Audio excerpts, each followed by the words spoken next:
Hello, everybody. It is Wednesday morning and it's 7:45 on my second um, uh, lecture of the day. I hope you're having a great day. It is really nice outside. I came in this morning to school at 7 o'clock without a jacket or anything, and it is beautiful. And already the sun's coming up.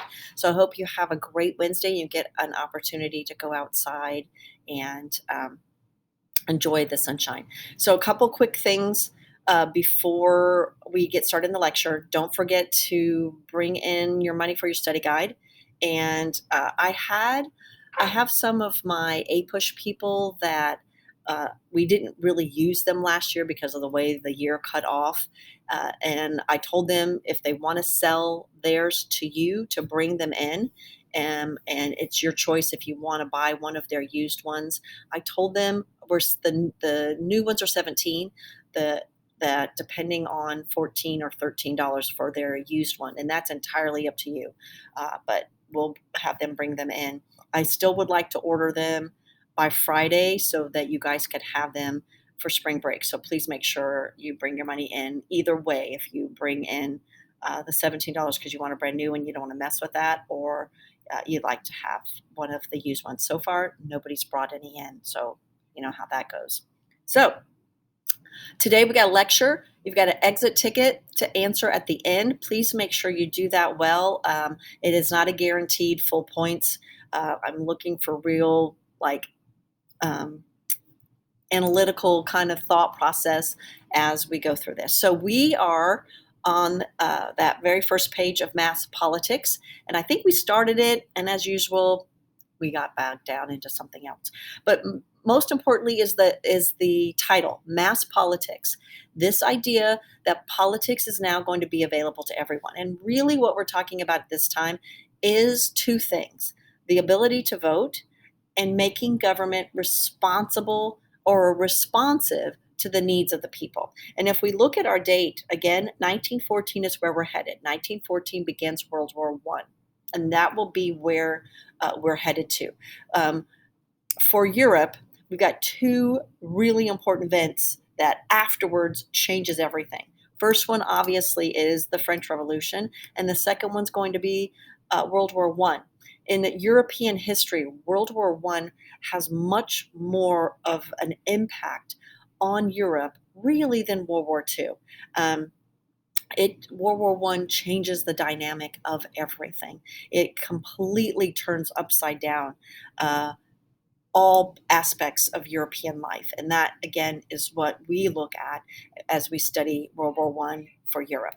So, our theme, again, is what we want to look at. The national state created a common framework in European politics. So now, instead of all these absolutist and constitutional monarchy and all these enlightened despots, we're now really going to start to build one Europe as far as politics is concerned. Political parties dominate politics. Increased suffrage, meaning more and more people are going to vote. Literacy, more and more people are going to be able to read. And in Western and Central Europe during the late 19th century resulted in higher expectations and demands among the people for their government. And that's part of that, right? As the people begin to get more literate, they understand more, they have a demand that their government meet their needs. And that essentially is what is going to lead a lot of, especially in Great Britain, where people have had a small bit of the government responding to them. But now they're going to demand more. And we will begin looking at our suffrage movement, especially in Great Britain. That will be where it really begins first. And what will be markedly different about perhaps what you know about the suffrage movement in the United States is the suffrage movement in Great Britain is really much more violent. That these women are serious, and they will not stop at loss of life of themselves or others. And they will use a variety of ways to try to make their point. And that typically is the way that many groups move. That will be the history of any group that's trying to change things for themselves. They start out trying to stay in the lanes of legality, right? We petition We try to change the vote. We educate. We march. We peacefully protest. But at some point, when none of that, because none of that has ever changed anything, and that is what Bismarck says. That's what Bismarck says about the revolutions. None of that changes. What changes, sadly, is reacting to some kind of violence. And that is the history of the world. And it's sad, but that's the way that it goes. And if you start ticking off any kind of movement, that's the way it happens. And that will be what will happen as well with women. It happens with the suffrage movement in the United States. We don't blow up things here, but we get ourselves arrested and petition and chain ourselves in front of the White House because all that stuff that Susan B. Anthony and all those other ladies did by sitting and drinking tea with congressmen didn't work. Didn't work. So that's where we're at. So the age of mass politics. So this is our big overview. This, again, is always the spot where you need to come to before we get ready for a test, which you don't think that you can study for, but you come back to this and you should be able to tick off all the things that you know about this, right? So the first part of this age of mass politics is ordinary people felt increasingly loyal to their government. That's a shift from being loyal to a king or loyal to the crown. We're being loyal to a government. And that, again, is part of that ism called nationalism, okay? By 1914, universal male suffrage was the rule. Female, again, not so much until after World War I, which again is why World War I is such an important event. So by the time we get to World War I, almost all European countries are allowing men to vote. And again, most of the time that age is higher than we think. It's like 24. Politicians and parties in national parliaments represented the people more responsibly as suffrage increases or spreads. And that's what we know. And that's what advocates for voting rights say. Your government will be more responsive when it knows it needs to win your vote. That's just simple. Makes perfect sense. The welfare state is going to emerge first in Germany. That is key. That is a really important question that's asked all the time. Welfare state starts in Germany, and we will discuss what welfare means because it doesn't mean what you think it means. Free government cheese and food stamps, that's not a welfare state, but we'll talk about that. Then in Britain, then in France, and eventually other countries will offer that as well. Increased literacy. Governments came to believe that public education was important to provide society with well-informed and responsible citizens, and we always need to add that we'll pay taxes, right? That's a key part of this whole movement. Governments were often led by conservatives who manipulated nationalism to create a sense of unity. So that, again, manipulation of nationalism will be really apparent as we move through. Divert attention away from class conflicts, and will frequently channel that national sentiment into anti-liberal, we don't like those liberals, and a militaristic direction, which unfortunately is going to lead to 1914. All right, so we're going to start first on these first two pages with Germany. And German Empire, 1871 to 1914. Now, all of our dates in this thing is going to be right up to 1914 because that's where we're headed next. So when we look at now this brand new German Empire, this new country called Germany, we have to look at what it consisted of. It consisted of Prussia, which again is the leader. That's where Bismarck and Kaiser Wilhelm is, and 24 other smaller Germanic states. Kaiser Wilhelm had the ultimate power. Bismarck served as the chancellor, and again, that is a difficult one for us to understand. The chancellor really acts more like a prime minister would. But most importantly, he is the mastermind behind the government. He is the government. The king is there, and the Kaiser is there. The Kaiser is there, but Bismarck is running the show. Eventually, that comes to bite Bismarck in the buttocks, but he runs the show. They have a bicameral legislation. That means two. The Reichstag is made up of so as we would say Congress, theirs is the Reichstag. And the Reichstag is made up of two houses, the Bundestag and the Bundesrat. The Bundestag is the lower body, which is made up of the people, the folk. The Bundesrat is the conservative upper body, which represented the states. So again, very similar to our House of Representatives, a bunch of whole people represent the people, and the senators representing the state. German political system, multi-party. Now, there is a lot of political parties in this German, and even in Germany today, there's a lot. The conservatives are represented by the Junkers of Prussia, right? Those Junkers are military landowners. They are the ones that control just about everything. We have the Center Party, which is the Catholic Party.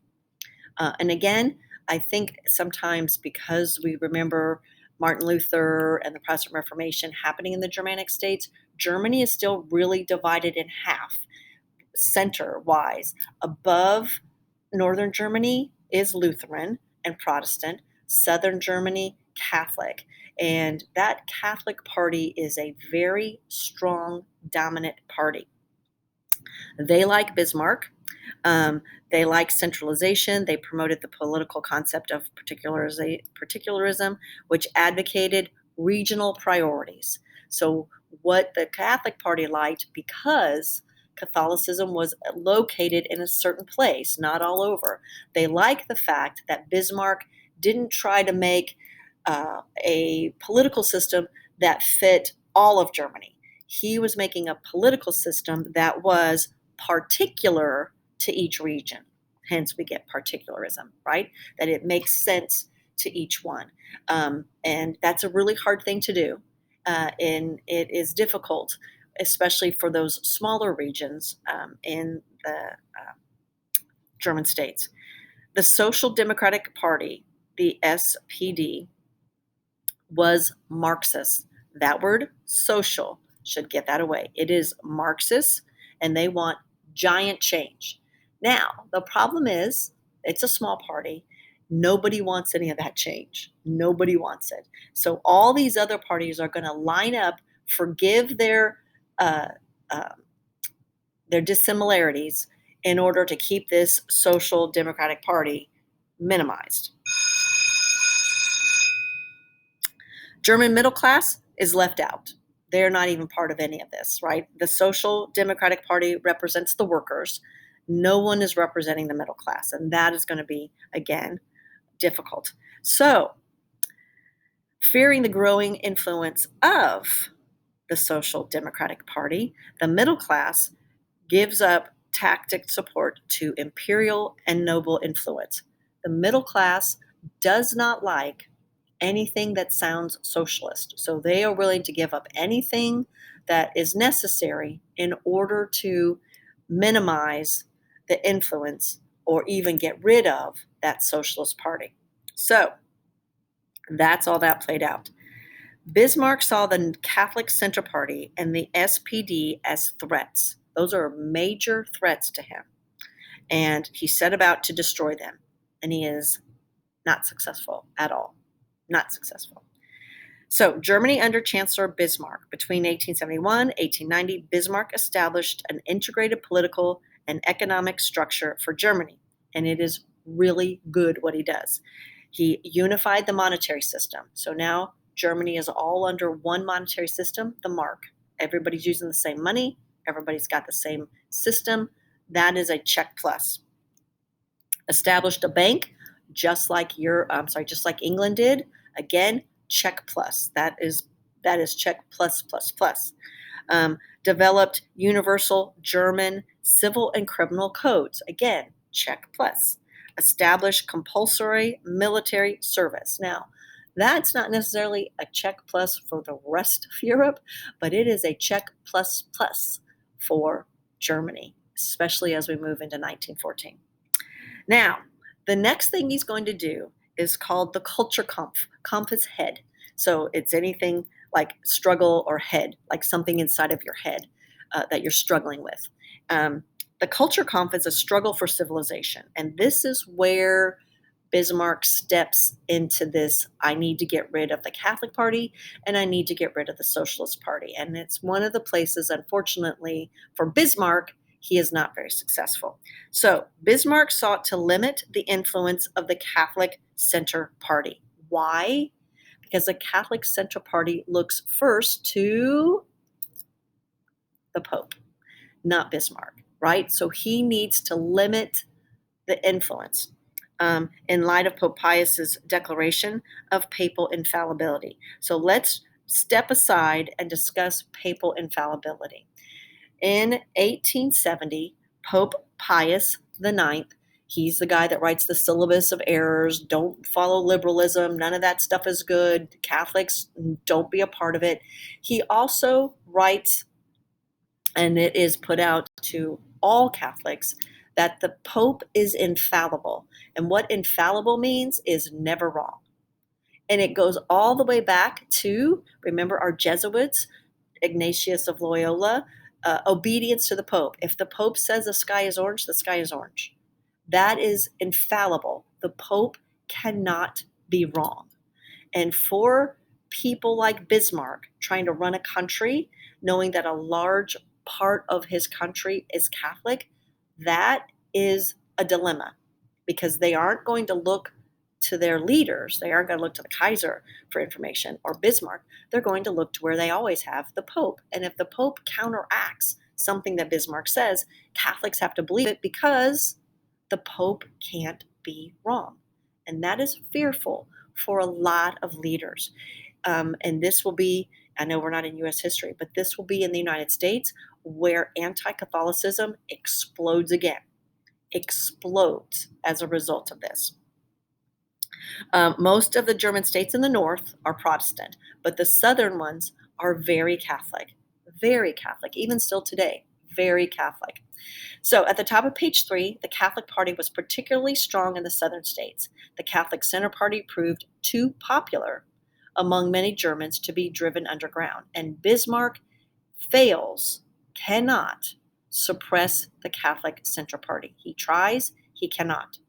The next one he's trying to suppress is the Social Democratic Party, the SPD, and cannot do that. Marxist views, again, what are those views? Advocated sweeping social legislation, sought universal suffrage and genuine democracy, sought the demilitarization of the German government. That you should know straight away that Bismarck is not going to like. Bismarck, again, is unsuccessful in limiting its growth. That one will be driven underground because so many people dislike it, but it will not, and it is never immediately removed from German. So Bismarck institutes a set of sweeping reforms in order to minimize the threat from the left. So let's pause and let's think about what we talked about as Bismarck is a realpolitik, right? Bismarck hates the Catholic Party.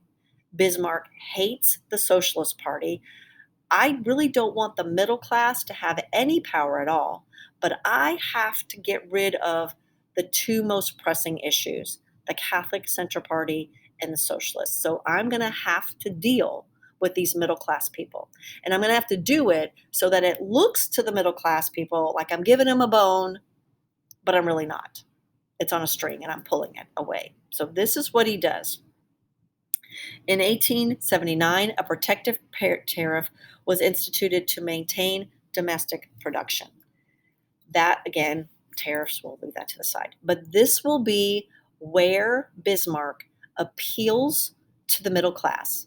And in doing so, hopes to loosen the challenge and the threat of the Catholic Center Party and the SPD.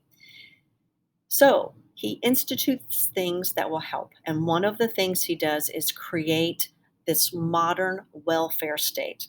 And let's pause, right? Everybody says, we don't want welfare. We have welfare already. Social Security is welfare. Anything that is done for the good is welfare. So please don't think about it like I think many people do, that it's people on food stamps or any of that stuff. Social Security is welfare. It's all. But if we look and essentially paid public education is welfare because everybody puts in and everybody gets to take out. That's essentially what it means. So, modern Social Security is going to be established in Germany. It will be the first state to do that. This number 4 box is key because this is what sets up for the rest of Europe. Hey, look what Germany's doing. We need to do that too. So, we'll get Social Security laws. Those laws will be a national sickness and accidents insurance will pass in 1883 and in 1884. So in Germany, if you get injured on the job, you get compensation. If you get sick or you're old and you can no longer work, you will have a pension. And I want you to think about that. Before 1883, old people were not protected in any way. There was no Social Security, no pension, no anything for old people. Old age pension, retirement benefits, child labor laws will be regulated, and improved working conditions. This appeals to the middle class. And it looks like, again, Bismarck is working for them, which then, again, eliminates those people moving into those other political parties. Despite a better standard of living, workers do not leave. So that's what backfires. Workers don't leave the Socialist Party. Yet by getting support from workers, Bismarck again successfully bypasses the middle class. We now move to Wilhelm II, who is the first Kaiser's son, and he does not like Bismarck, doesn't like them, doesn't have any support from the Kaiser, and so he is opposed to Bismarck's move to renew efforts to outlaw the STB and to gain the support of workers on his side.